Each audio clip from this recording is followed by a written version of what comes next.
Jeff Baxter has 8 platinum albums and 2 Grammys, but he likes to call himself a hippie rock guitarist with top secret clearances. One of rock and roll's top guitarists, Jeff Baxter is best known for his years with Steely Dan and then the Doobie Brothers. He looked the part and even had a rocker nickname. Oh, some people call me Skunk. But it turns out Skunk was also interested in something other than music.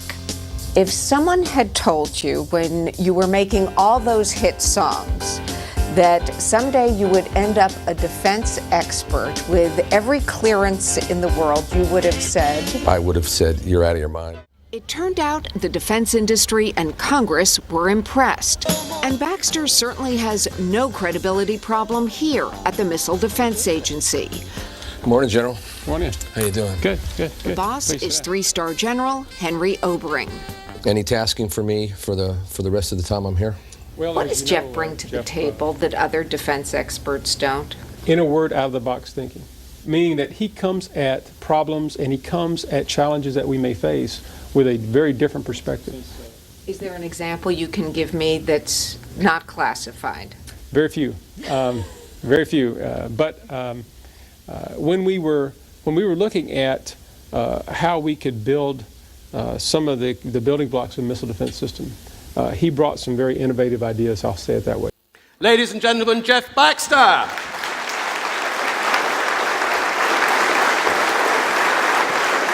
Oh, thank you. Okay, what I'd like to do is talk about problem solving and innovation, because they're not only a theme of this conference, but something that I've been involved in for a long time. So what I'm going to do is talk a little bit about a couple of my experiences, and then talk a little bit about what I learned from those experiences and how I've been able to apply that in the real world. Now, this is a $13 billion program. So imagine, if you will, you're the president of Lockheed, and you get a phone call from a 3-star general. It says, this is General Lester Lyles here. I'm sending someone out to look at your defense program. He's got all the clearances he needs, and his opinion is going to weigh very heavily on whether or not we go with you with a $13 billion program. And by the way, he's a guitar player for the Doobie Brothers. Hangs up the phone. One other quick example, wargaming. And I do a lot of wargaming, and I also teach the business community about wargaming, which is an interesting thing. We'll get into that in a moment. How do you fight a superior force? Well, you look for an Achilles heel. You look for something that gives you an advantage. You study the problem and you look around. Anyway, make a long story short, first thing I did is I hacked into the naval personnel files and made everybody's wife, sent to all their wives photographs of their husbands that looked like they've been horribly disfigured with chemical and biological weapons. Well, I'm standing inside the command cell. The door bursts open. A large Marine colonel kicks the door open, grabs me in a headlock, and starts beating the crap out of me. Next thing we did is we said, okay, we're going to try something really interesting. We're going to introduce petroleum-eating bacteria into the Saudi oil supply, so by the time it gets to Japan, it's turned into chocolate pudding. See what happens then. Next thing you know, over the speaker system says, Blue Force will pull out of the Persian Gulf at 0800 tomorrow morning. Because what we did, we didn't shoot anybody, we didn't attack anybody. All we did was find the Achilles heel, because the Japanese said, if you don't do that, we're going to pull all our money out of U.S. treasuries. So bingo, we won the game.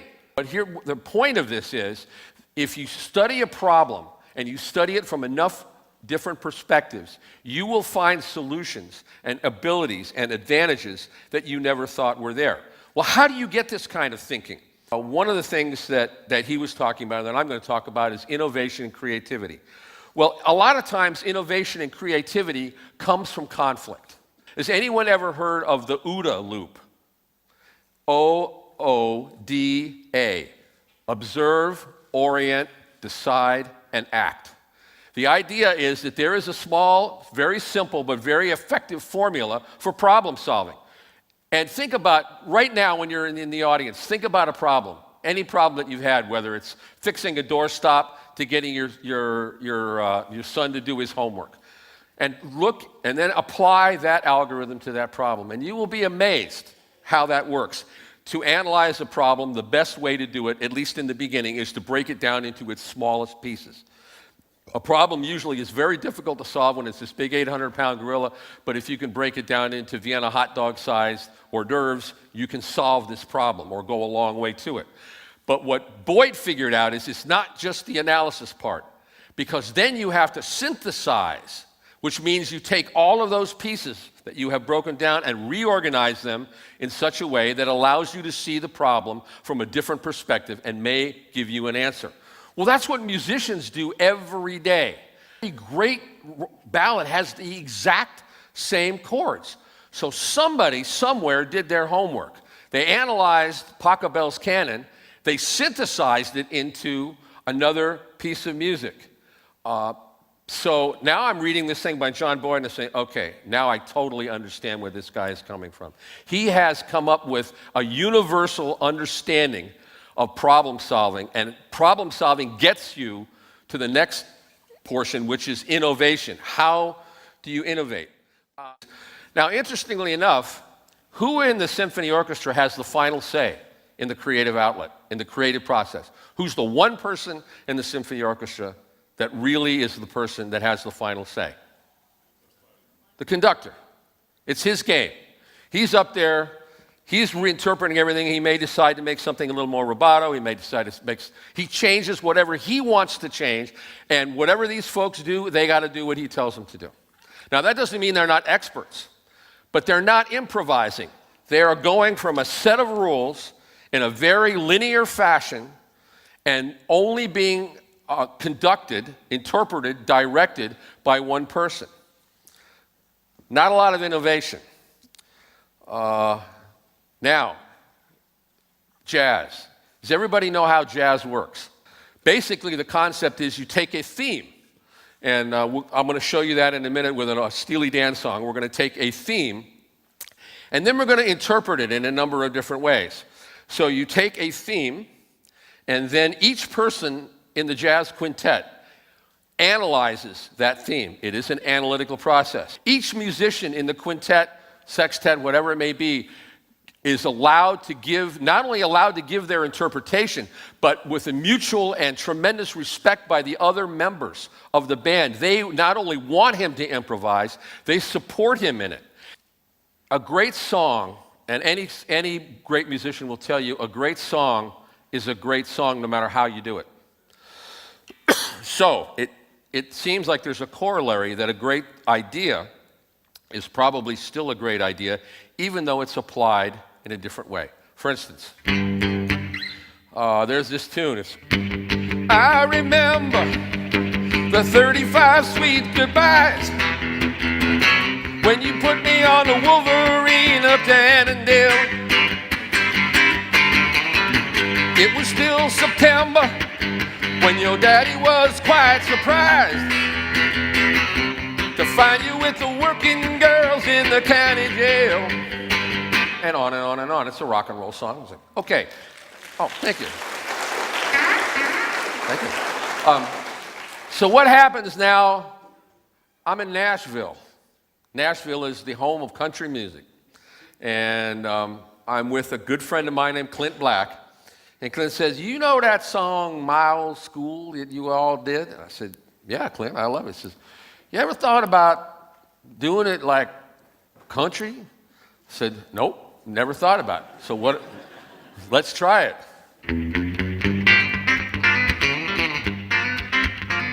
Well, I remember 35 sweet goodbyes when you put me on the Wolverine up to Annandale. It was just September when your daddy was quite surprised to find you with the working girls in the can jail. Hey, it's a country tune. Oh, no! Wait a minute. All right, so what would happen if we were at the Baked Potato, which is a little club in Los Angeles, and say, hey, you know, it's kind of a mellow night. Let's kind of lay it back, okay?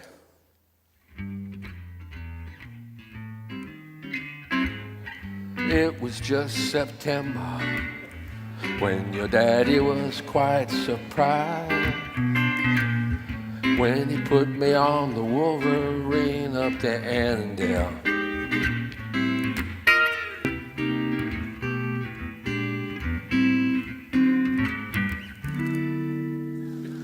Now, that's the same song, right?